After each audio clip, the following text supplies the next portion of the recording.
2026 Connecticut DMV Motorcycle Permit Test 16 questions and complete answers. Question 1.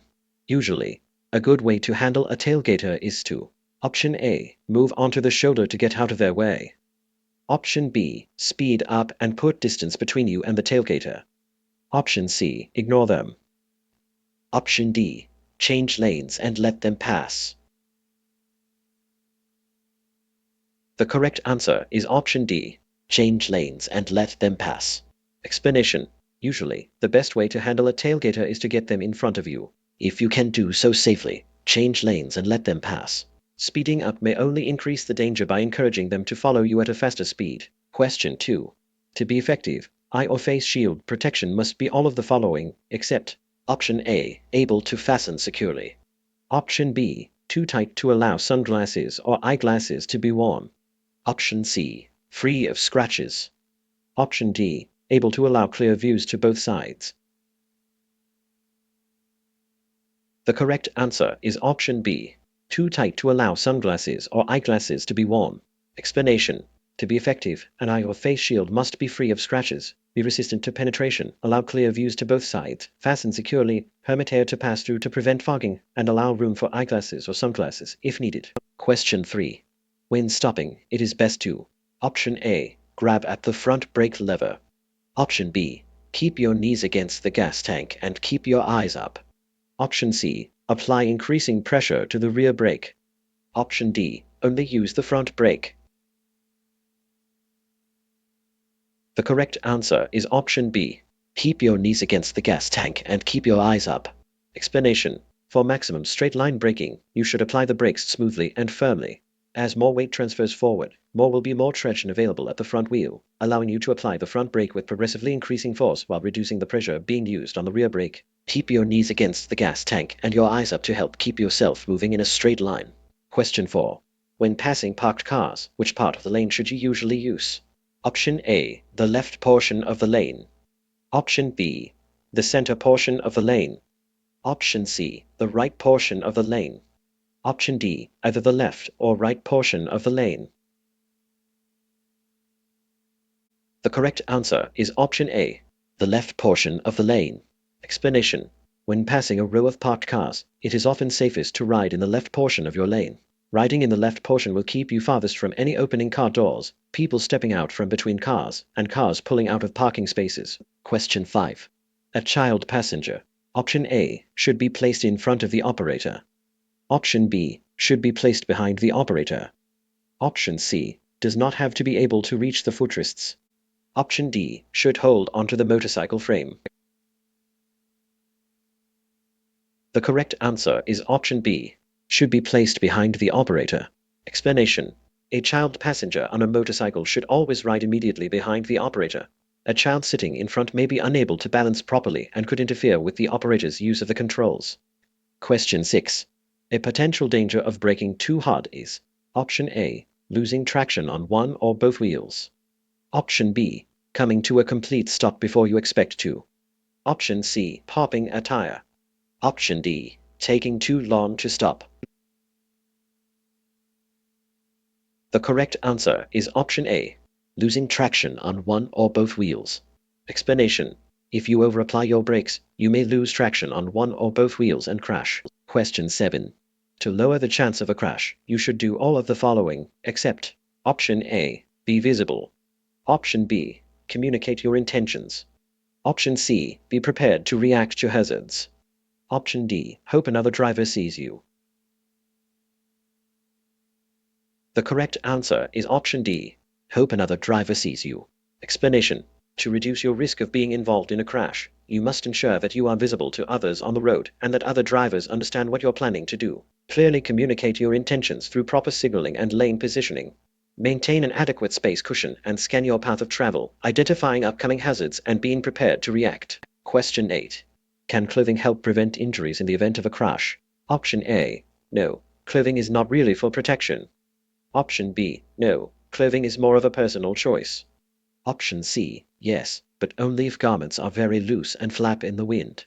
Option D, yes, if pants and a jacket cover your arms and legs completely. The correct answer is option D, Yes, if pants and a jacket cover your arms and legs completely. Explanation. Appropriate clothing can reduce the risk of injury in a crash. Choose a jacket and pants that cover your arms and legs, are made of sturdy material, and are snug enough that they do not flap in the wind. Question 9. To qualify as a moped, a motorcycle must: Option A. Weigh less than 75 pounds. Option B. Have a seat that is less than 15 inches off the ground. Option C. Produce no more than 5 brake horsepower. Option D. Not have a seat. The correct answer is option C. Produce no more than 5 brake horsepower. Explanation. In Connecticut, a motor-driven cycle, also known as a moped, is legally defined as any motorcycle, motor scooter, or bicycle with an attached motor that produces no more than 5 brake horsepower and seat that is at least 26 inches from the ground. Question 10. When riding with a passenger, you should tell them to do all of the following, except: Option A. Get on the motorcycle after the engine has been started. Option B. Sit as far forward as they can without crowding you. Option C. Hold firmly onto your waist, hips, or belt. Option D. Feel free to talk whenever they want. The correct answer is option D. Feel free to talk whenever they want. Explanation. To help keep the operator focused on riding, passengers should avoid unnecessary conversation or movement. Passengers should get on a motorcycle only after the engine has been started. They should sit as far forward as they can without crowding the operator and hold firmly onto the operator's waist, hips, or belt. Question 11. When riding at night, how should your following distance compare to your following distance during the day? Option A. You should allow a longer following distance when following another vehicle at night. Option B. You should allow a shorter following distance when following another vehicle at night. Option C. You should always maintain the same following distance regardless of the time of day. Option D. Following distance really doesn't matter. The correct answer is option A. You should allow a longer following distance when following another vehicle at night. Explanation. Distances are difficult to judge in the dark because visual cues like shadows and light contrasts can be missing or distorted. You should allow a longer following distance when riding at night than you do when riding during the day. Question 12. Shifting to a lower gear produces an effect similar to: Option A. Accelerating. Option B. Braking. Option C. Swerving. Option D. Turning. The correct answer is option B. Braking. Explanation. Most motorcycles have a manual transmission. Downshifting to a lower gear will slow you down. Question 13.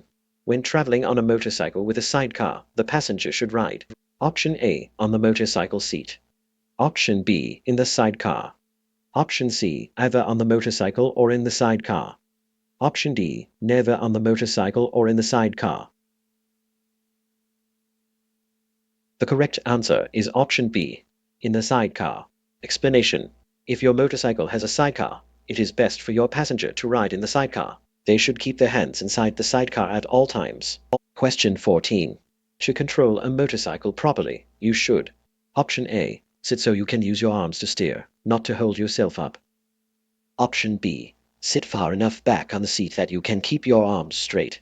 Option C. Keep your knees away from the gas tank. Option D. Drag your feet on the ground.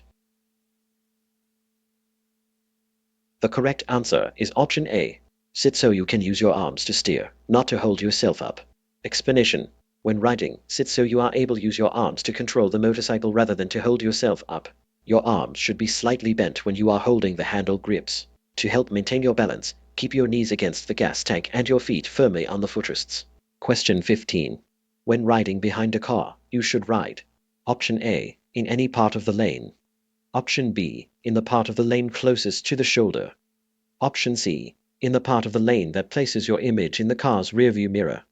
Option D. As close to the car as possible. The correct answer is option C. In the part of the lane that places your image in the car's rearview mirror. Explanation. When following a car, you should ride in a position that allows the driver to see you in their rearview mirror. Usually, that means riding in the center portion of the lane. Because most drivers check their rearview mirrors much more often than they check their side mirrors, being in this lane position increases the chance that they will see you. Question 16.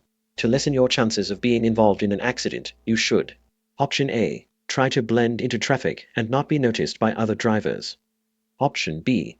Not use turn signals unless you are traveling at night. Option C. Use your turn signals when changing lanes and making turns. Option D. Ride closely to the vehicle ahead of you. The correct answer is option C. Use your turn signals when changing lanes and making turns. Explanation. To reduce the risk of being involved in a crash, ensure that you are visible to others on the road. Communicate your intentions through your turn signals, brake light, and lane position. Maintain an adequate space cushion. Scan your path of travel 12 seconds ahead of your vehicle, and be prepared to act if any hazards arise.